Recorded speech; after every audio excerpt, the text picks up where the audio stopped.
জয়নুল আবদিন ফারুকের উপর আঘাত করার ঘটনায় লালবাগের ডিসি হারুনুর রশিদকে প্রেসিডেন্ট পুলিশ পদ পিপিএম পাওয়ার ক্ষেত্রে বিবেচনা করা হয়েছে বলে জানিয়েছেন স্বরাষ্ট্রমন্ত্রী মহিউদ্দিন খান আলমগীর। স্বরাষ্ট্রমন্ত্রীর ভাষায় ডিসি হারুন এই কাজ করে অবৈধ সমাবেশ দমন করেছিলেন। পদক প্রদান শেষে সাংবাদিকদের প্রশ্নের জবাবে এসব কথা বলেন স্বরাষ্ট্রমন্ত্রী। পারভেজ রেজার প্রতিবেদন।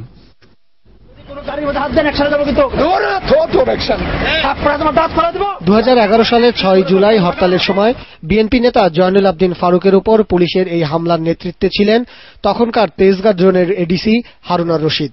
এরপর মেধা তালিকায় অনেক পিছনে থাকলেও তাকে পদোন্নতি দিয়ে লালবাগ জোনের ডিসি করা হয়। সম্প্রতি বিশ্বজিৎ হত্যাকাণ্ডের সময়ও ঘটনাস্থলে নীরব দর্শক ছিলেন ডিসি হারুন।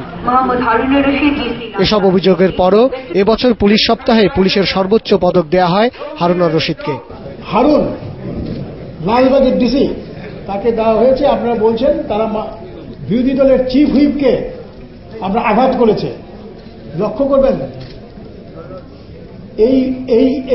এই যে ঘটনাটি, এটাও তাকে পদক দেওয়ার ক্ষেত্রে বিবেচনায় আনা হয়েছে এবং এক্ষেত্রে লালবাগের আপনার ডিপ্টি কমিশনার হারুন যে কাজটি করেছেন, সে কাজটি আইন শৃঙ্খলা রক্ষা করার জন্য নিজের তরফ থেকে কর্তব্যের বাইরে যে আইন শৃঙ্খলা রক্ষা করার জন্য যে ভূমিকা পালন করার ঈপ্সিত, সে ভূমিকা পালন করা প্রতিফলিত করেছে।